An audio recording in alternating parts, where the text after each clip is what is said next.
kenapa lu menghina orang yang memilih obligasi sebagai orang bodoh? Oh, Gitu. Karena gini, ini bukan, balik lagi, ini kan pemikiran, bukan cuma pemikiran gua. Kalau kalian tahu, salah satu investor yang paling hebat di dunia namanya Ray Dalio. Dia udah warning akan debt cycle. Jadi dunia ini memilih namanya siklus hutang. Siklus hutang ini terjadi setiap 10 tahun sekali, dan menurut gua next-nya 2030. Orang yang beli obligasi secara global ya udah mengalami penurunan sekitar 40%. Kalau kalian beli dari 2020. Ini obligasi global, kita ngomong secara global. Kenapa seperti itu? Karena uang fiat, uang kertas tadi, 20.000 tadi, itu dicetaknya banyak sekali jumlahnya. Nah, jumlah dicetaknya berapa? Menurut gua itu 11% per tahun.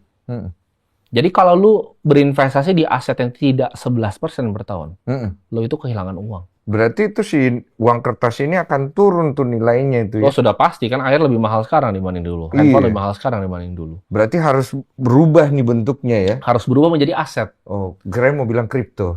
Ya, kripto kan salah satu dari aset. Iya, aset ya. Nah, ini banyak yang salah juga. Gue pakai itu karena itu menurut gue yang aset yang terbaik. Tapi apakah ada aset yang lain? Ada. Apa itu? Banyak sekali. Properti, emas, itu adalah aset. Nggak harus kripto ya? Nggak harus kripto. Tapi obligasi kenapa gue bilang itu tidak baik? Karena kondisi makronya emang sedang tidak baik untuk obligasi. Emang nggak bagus ya? Emang nggak bagus. Dan menurut gue siklusnya kan meledak di 2030. Oh, cuma orang bilang jangan pakai kata bodoh katanya. Terus kalau misalnya orang bodoh dibilang pinter gitu kan, itu kan bukan cara kalimatnya, katanya ya nggak ada yang tepat ya. Balik lagi itu kan diksi kan. Diksi itu gue mau sayang-sayang lu bisa, gue mau jadi orang paling humble di dunia itu bisa, semuanya bisa. Itu kan cuma permainan kata-kata.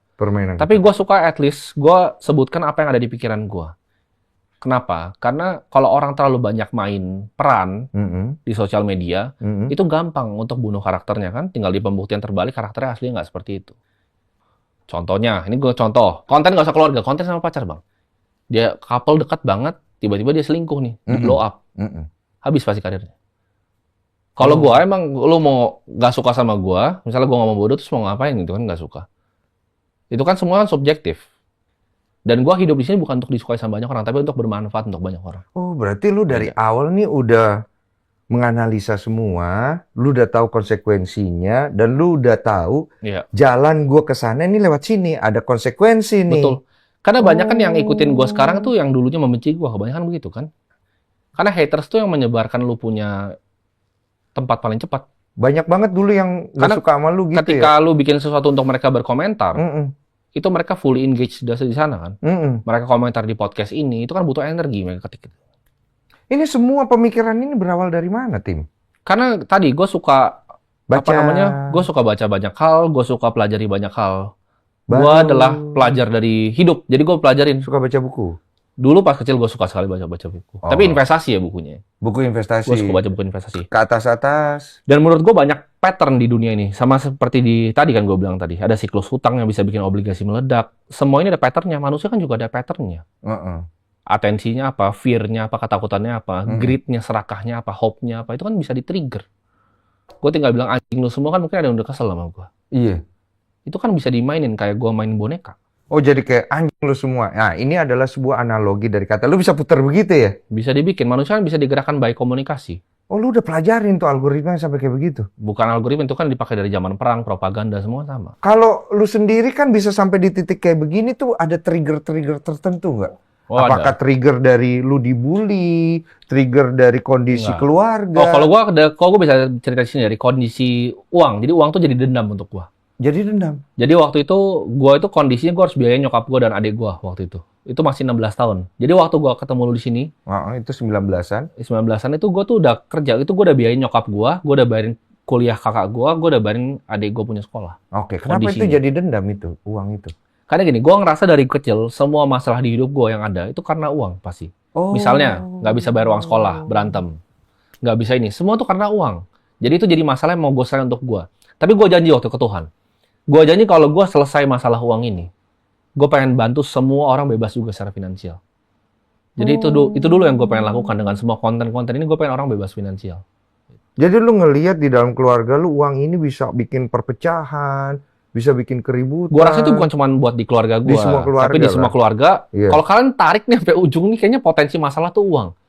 Kalau uang ini kita singkirkan loh, kayaknya masalah lebih dikit. Iya, masalah lebih berkurang. Iya, dan perceraian juga datanya kan finansial nomor 1 ya. Oke, dari situlah lu masuk nih ke cara berpikir lu pelajarin semua. Gue pelajari semua tentang uang. gitu. Apa hal-hal menarik yang orang tidak tahu tentang uang yang lu pelajarin?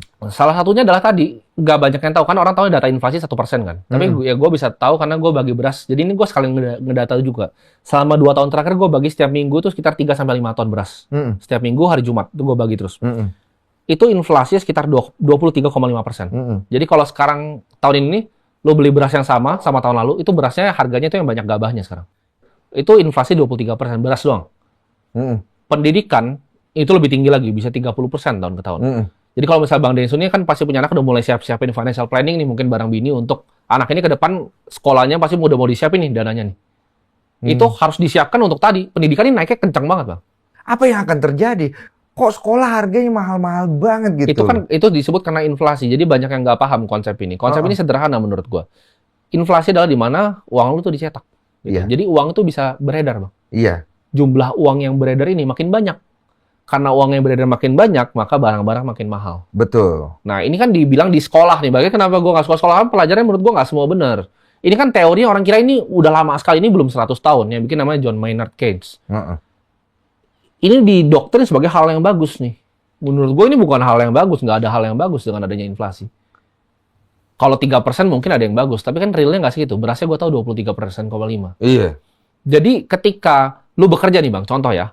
Lu gaji UMR nih 4 juta. Dulu rumah 500 juta mungkin masih oke. Di pinggiran tapi masih bisa ditinggalin. Sekarang 500 juta dapat apa di sini? Ada nggak di dunia ini yang memainkan ini semua? Oh ada dong, pasti ada. Pemainnya ya ada pasti ya? Pasti ada. Untuk memainkan ini semua di sini, kan lu pasti pelajarin itu. Enggak, ini kan semua gamenya gini Bang. Let's say Bang Densu, saya kasih semua uang yang ada di dunia. Terus Bang Densu mau ngapain dengan uang itu? Saya? Pasti bingung kan, soalnya uang juga buat apa di ujung-ujungnya? Jawaban adalah manusia ketika sudah punya semuanya di dunia, yang dia mau adalah kontrol. Jadi kontrol itu format dari kekuasaan kan. Ini untuk ngontrol. Jadi sistem fiat ini gue sebutnya, sistem fiat ini itu diciptakan itu di Jekyll Island. Jadi sebuah pulau. Ini zaman dulu ya. Presiden Amerika dulu yang pernah ngomongin ini pun nggak ada yang berani ngomongin ini. Dari ada sebuah kartel yang bikin semua ini terjadi seperti sekarang. Dan 1971 Presiden Richard Nixon itu lepas uang dari emas. Nah ini mungkin gue jelasin dari kertasnya dulu nih. Kenapa formatnya kertas? Zaman dulu orang transaksi pakai emas, Bang. Nah, gue kasih contoh sederhana aja. Kita ke zaman kerajaan kuno. Misalnya Bang Densu itu adalah pekerja sama seorang raja. Bang Densu digaji dengan kepingan emas. Kepingan emasnya itu perlu diinvestasikan nggak, Bang? Perlu. Sebenarnya jawabannya enggak. Kepingan emasnya tetap Bang Densu bisa tuker untuk lain, nilainya nggak kurang. Nilainya emasnya malah nambah kan? Dipatah. Kalau emas kan, maksudnya. Iya. Zaman dulu kan tapi nggak ada nilai nambah tuh, Bang. Cuman kepingan doang. Kepingannya nggak patah kan, Bang? Nggak diambil sama orang, nggak digigit tikus. Enggak. Kenapa kalau sekarang orang bekerja gaji UMR tuh harus investasi, kalau nggak mati? Ya nanti uangnya ya turun. Karena uangnya turun. Itu sama aja emasnya dipotek setengah tiap 3 tahun. Iya. Itu kan sistem yang nggak adil. Iya. Nah zaman dulu emas. Tapi emas ini akhirnya susah untuk dipecah jadi kecil. Contohnya untuk beli air gini pakai emas terlalu mahal emasnya segini. Iya, dipecah kecilnya susah. Jadi pecah kecilnya pakai kertas. Jadi kepemilikan 1/100 dari emas tadi. Itu kertas tuh awal itu. Jadi kertas tuh sistemnya hutang atau riba. Jadi kertas yang pertama tuh hutang. Ini sampai 1971. Jadi kertasnya sekarang nggak perlu emas nih Bang. Boleh dicetak bebas. Nah itu udah rusak situ. Bitcoin belum ada waktu itu. Belum ya? Iya, sekarang orang banyak lari ke aset zaman itu. Iya kan di Bitcoin kan emas digital kan ceritanya ya. Bitcoin tuh adalah kripto gitu-gitu. Sama, menurut gua revolusi moneter. Iya, revolusi moneter. Iya. Gua ngomongin buat kripto ya, gua ngomongin Bitcoin ya. Iya. Jadi yang penting adalah dalam investasi. Pertanyaannya apa? Oke, investasi ini seperti apa kan? Untuk keep uang kertasnya ini aman. Jawabannya adalah invest di scarce dan desirable asset. Aset yang langka dan diinginkan oleh banyak orang. Apa aja tuh? Emas, langka, diinginkan banyak orang. Sekarang kan properti lagi melonjak tinggi tuh. Kenapa? Karena tadi uang cetaknya tuh besar sekali sekarang. Jadi yuan sama USD ini peredarannya paling banyak sekarang. Makanya naiknya gila ya? Makanya naiknya gila.